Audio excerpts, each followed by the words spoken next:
ಮಾಡಿಕೊಂಡು ಮಳೆ ಬೆಳೆ ನಾಡಿನ ಸುಭಿಕ್ಷತೆ ಆಗುಹೋಗುಗಳು ರಾಜರು ಆಳ್ವಿಕೆಗಳು ಅವಘಡಗಳು ದುಃಖ ದುಮ್ಮಾನಗಳು ಸಂತೋಷಗಳು ಇದ್ರ ಮೇಲೆ ಹೇಳುವಂಥದ್ದು ಯುಗಾದಿಯ ಸಂವತ್ಸರ ಫಲ ಅಂತ.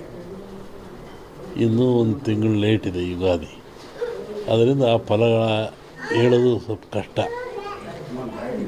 ಈಗ ನೀವು ಕೇಳುವಂಥದ್ದು ಏನು ಅಂತಂದರೆ ಮಳೆ ಬೆಳೆಗಳು ಆರೋಗ್ಯ ಮುಖ್ಯವಾಗಿ. ನಮ್ಮ ದೃಷ್ಟಿಯಲ್ಲಿ ಕರ್ನಾಟಕಕ್ಕೆ ಬರುವ ಸಂವತ್ಸರದಲ್ಲಿ ಯಾವುದೇ ವಿಧವಾದ ತೊಂದರೆ ತಾಪತ್ರಯಗಳಿಲ್ಲ. ಮಳೆ ಬೆಳೆಗಳು ಚೆನ್ನಾಗಿ ನಡೀತವೆ, ಸುಭಿಕ್ಷತೆ ಇರ್ತದೆ ಮತ್ತು ನಾಡಿನಲ್ಲಿ ಯಾವುದೇ ಕೊರತೆ ಕಾಣ್ತಾ ಇಲ್ಲ. ಯುಗಾದಿಯ ನಂತರ ಕರ್ನಾಟಕದ ಬಗ್ಗೆ ಮತ್ತು ಜಾಗತಿಕ ಬಗ್ಗೆ ಭಾಳ ಅಜಾಗರೂಕತೆ ಇದೆ, ತೊಂದರೆ ಇದೆ. ಹೋದ ವರ್ಷಕ್ಕಿಂತಲೂ ಹೆಚ್ಚಿನ ಭೀಕರತೆ ಕಾಡುವ ಲಕ್ಷಣ ಇದೆ. ಅದನ್ನು ಯುಗಾದಿ ನಂತರ ಹೇಳ್ತೀನಿ.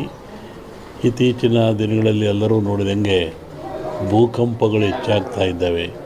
ಇದನ್ನು ಒದರಿಸುವೇ ಹೇಳಿದ್ವಿ ನಾವು. ಇದನ್ನು ಭೂಕಂಪಗಳು, ಭೂಮಿ ಅಗಲತಕ್ಕಂಥದ್ದು, ಜನರಿಗೆ ಸಾವು ನೋವು ಆಗ್ತಕ್ಕಂಥದ್ದು, ಕಟ್ಟಡಗಳು ಬೀಳ್ತಕ್ಕಂಥದ್ದು ಇದು ಮುಂದುವರಿದ ಜೊತೆಗೆ ಭೂ ಸುನಾಮಿ, ಜಲ ಸುನಾಮಿ, ಬಾಹ್ಯ ಸುನಾಮಿ ಅಂತ ಇಲ್ಲಿವರೆಗೂ ಬರೀ ಜಲ ಸುನಾಮಿ ಆಗ್ತಾಯಿತ್ತು.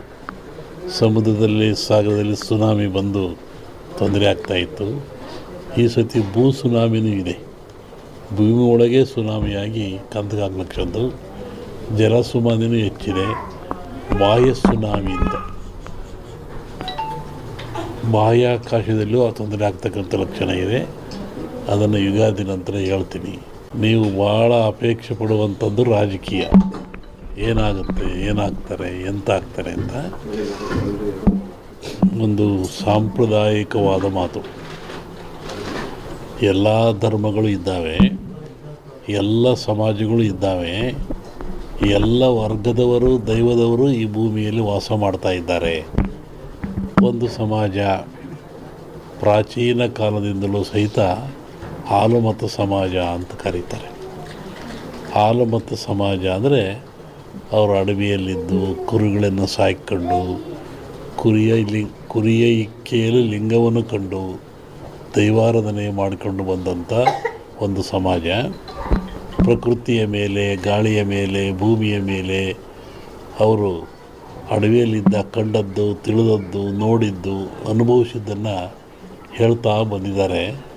ಅದು ಕುರುವಿನ ರಟ್ಟು, ಕೆಲವು ಕಡೆ ಕುರುಬು ರಟ್ಟು ಅಂತಾರೆ. ಅದು ಕುರುಹಿನ ರಟ್ಟು, ಮುಂದೆ ಏನಾಗಿ ಕುರು ಅಂತ ರಟ್ಟು ಅಂತಕ್ಕಂಥದ್ದು. ಹಾಲು ಕೆಟ್ಟರು ಹಾಲು ಮತ್ತು ಸಮಾಜ ಕೆಡಲ್ಲ ಅಂತಾರೆ. ಹಕ್ಕ ಬುಕ್ಕರು ವಿಜಯ ಸಾಮ್ರಾಜ್ಯವನ್ನು ಕಟ್ಟಿದರು.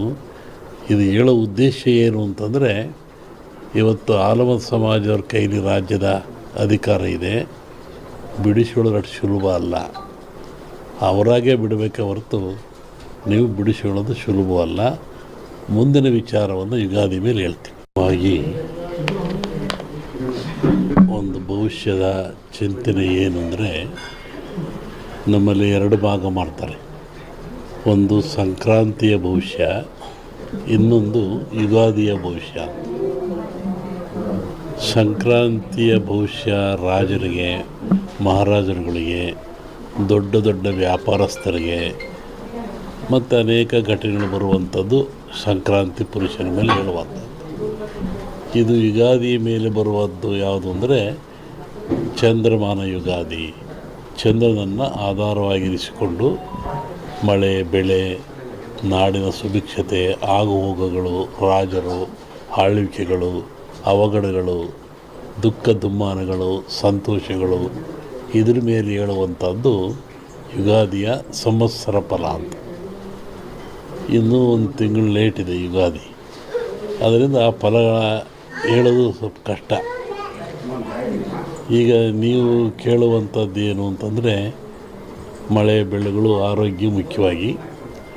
ನಮ್ಮ ದೃಷ್ಟಿಯಲ್ಲಿ ಕರ್ನಾಟಕಕ್ಕೆ ಬರುವ ಸಂವತ್ಸರದಲ್ಲಿ ಯಾವುದೇ ವಿಧವಾದ ತೊಂದರೆ ತಾಪತ್ರಯಗಳಿಲ್ಲ. ಮಳೆ ಬೆಳೆಗಳು ಚೆನ್ನಾಗಿ ನಡೀತವೆ, ಸುಭಿಕ್ಷತೆ ಇರ್ತದೆ ಮತ್ತು ನಾಡಿನಲ್ಲಿ ಯಾವುದೇ ಕೊರತೆ ಕಾಣ್ತಾ ಇಲ್ಲ. ಯುಗಾದಿಯ ನಂತರ ಕರ್ನಾಟಕದ ಬಗ್ಗೆ ಮತ್ತು ಜಾಗತಿಕ ಬಗ್ಗೆ ಭಾಳ ಅಜಾಗರೂಕತೆ ಇದೆ, ತೊಂದರೆ ಇದೆ. ಹೋದ ವರ್ಷಕ್ಕಿಂತಲೂ ಹೆಚ್ಚಿನ ಭೀಕರತೆ ಕಾಡುವ ಲಕ್ಷಣ ಇದೆ. ಅದನ್ನು ಯುಗಾದಿ ನಂತರ ಹೇಳ್ತೀನಿ. ಇತ್ತೀಚಿನ ದಿನಗಳಲ್ಲಿ ಎಲ್ಲರೂ ನೋಡಿದಂಗೆ ಭೂಕಂಪಗಳು ಹೆಚ್ಚಾಗ್ತಾ ಇದ್ದಾವೆ. ಇದನ್ನು ಒದರಿಸುವೆ ಹೇಳಿದ್ವಿ ನಾವು. ಇದನ್ನು ಭೂಕಂಪಗಳು, ಭೂಮಿ ಅಗಲತಕ್ಕಂಥದ್ದು, ಜನರಿಗೆ ಸಾವು ನೋವು ಆಗ್ತಕ್ಕಂಥದ್ದು, ಕಟ್ಟಡಗಳು ಬೀಳ್ತಕ್ಕಂಥದ್ದು ಇದು ಮುಂದುವರಿದ ಜೊತೆಗೆ ಭೂ ಸುನಾಮಿ, ಜಲ ಸುನಾಮಿ, ಬಾಹ್ಯ ಸುನಾಮಿ ಅಂತ ಇಲ್ಲಿವರೆಗೂ ಬರೀ ಜಲ ಸುನಾಮಿ ಆಗ್ತಾಯಿತ್ತು. ಸಮುದ್ರದಲ್ಲಿ, ಸಾಗರದಲ್ಲಿ ಸುನಾಮಿ ಬಂದು ತೊಂದರೆ ಆಗ್ತಾಯಿತ್ತು. ಈ ಸತಿ ಭೂ ಸುನಾಮಿನೂ ಇದೆ. ಭೂಮಿ ಒಳಗೆ ಸುನಾಮಿಯಾಗಿ ಕಂದಗಾಗ್ಲಕ್ಕಂದು ಜಲ ಸುನಾಮಿನೂ ಹೆಚ್ಚಿದೆ. ಬಾಹ್ಯ ಸುನಾಮಿ ಅಂತ ಬಾಹ್ಯಾಕಾಶದಲ್ಲೂ ಆ ತೊಂದರೆ ಆಗ್ತಕ್ಕಂಥ ಲಕ್ಷಣ ಇದೆ. ಅದನ್ನು ಯುಗಾದಿ ನಂತರ ಹೇಳ್ತೀನಿ. ನೀವು ಭಾಳ ಅಪೇಕ್ಷೆ ಪಡುವಂಥದ್ದು ರಾಜಕೀಯ. ಏನಾಗುತ್ತೆ, ಏನಾಗ್ತಾರೆ, ಎಂತ ಆಗ್ತಾರೆ ಅಂತ ಒಂದು ಸಾಂಪ್ರದಾಯಿಕವಾದ ಮಾತು. ಎಲ್ಲ ಧರ್ಮಗಳು ಇದ್ದಾವೆ, ಎಲ್ಲ ಸಮಾಜಗಳು ಇದ್ದಾವೆ, ಎಲ್ಲ ವರ್ಗದವರು, ದೈವದವರು ಈ ಭೂಮಿಯಲ್ಲಿ ವಾಸ ಮಾಡ್ತಾ ಇದ್ದಾರೆ. ಒಂದು ಸಮಾಜ ಪ್ರಾಚೀನ ಕಾಲದಿಂದಲೂ ಸಹಿತ ಹಾಲುಮತ ಸಮಾಜ ಅಂತ ಕರೀತಾರೆ. ಹಾಲುಮತ ಸಮಾಜ ಅಂದರೆ ಅವರು ಅಡವಿಯಲ್ಲಿದ್ದು ಕುರಿಗಳನ್ನು ಸಾಕಿಕೊಂಡು ಕುರಿಯ ಇಕ್ಕೆಯಲ್ಲಿ ಲಿಂಗವನ್ನು ಕಂಡು ದೈವಾರಾಧನೆ ಮಾಡಿಕೊಂಡು ಬಂದಂಥ ಒಂದು ಸಮಾಜ. ಪ್ರಕೃತಿಯ ಮೇಲೆ, ಗಾಳಿಯ ಮೇಲೆ, ಭೂಮಿಯ ಮೇಲೆ ಅವರು ಅಡವಿಯಲ್ಲಿದ್ದ ಕಂಡದ್ದು, ತಿಳಿದದ್ದು, ನೋಡಿದ್ದು, ಅನುಭವಿಸಿದ್ದನ್ನು ಹೇಳ್ತಾ ಬಂದಿದ್ದಾರೆ. ಅದು ಕುರುವಿನ ರಟ್ಟು, ಕೆಲವು ಕಡೆ ಕುರುಬು ರಟ್ಟು ಅಂತಾರೆ. ಅದು ಕುರುಹಿನ ರಟ್ಟು, ಮುಂದೆ ಏನಾಗಿ ಕುರು ಅಂತ ರಟ್ಟು ಅಂತಕ್ಕಂಥದ್ದು. ಹಾಲು ಕೆಟ್ಟರು ಹಾಲುಮತ ಸಮಾಜ ಕೆಡಲ್ಲ ಅಂತಾರೆ. ಹಕ್ಕ ಬುಕ್ಕರು ವಿಜಯ ಸಾಮ್ರಾಜ್ಯವನ್ನು ಕಟ್ಟಿದರು. ಇದು ಹೇಳೋ ಉದ್ದೇಶ ಏನು ಅಂತಂದರೆ, ಇವತ್ತು ಹಾಲುಮತ ಸಮಾಜವ್ರ ಕೈಲಿ ರಾಜ್ಯದ ಅಧಿಕಾರ ಇದೆ. ಬಿಡಿಸಿಕೊಳ್ಳೋದು ಅಷ್ಟು ಸುಲಭ ಅಲ್ಲ. ಅವರಾಗೇ ಬಿಡಬೇಕೆ ಹೊರತು ನೀವು ಬಿಡಿಸಿಕೊಳ್ಳೋದು ಸುಲಭವಲ್ಲ. ಮುಂದಿನ ವಿಚಾರವನ್ನು ಯುಗಾದಿ ಮೇಲೆ ಹೇಳ್ತೀನಿ. ಹಾಗಾಗಿ ಒಂದು ಭವಿಷ್ಯದ ಚಿಂತನೆ ಏನು ಅಂದರೆ, ನಮ್ಮಲ್ಲಿ ಎರಡು ಭಾಗ ಮಾಡ್ತಾರೆ. ಒಂದು ಸಂಕ್ರಾಂತಿಯ ಭವಿಷ್ಯ, ಇನ್ನೊಂದು ಯುಗಾದಿಯ ಭವಿಷ್ಯ. ಸಂಕ್ರಾಂತಿಯ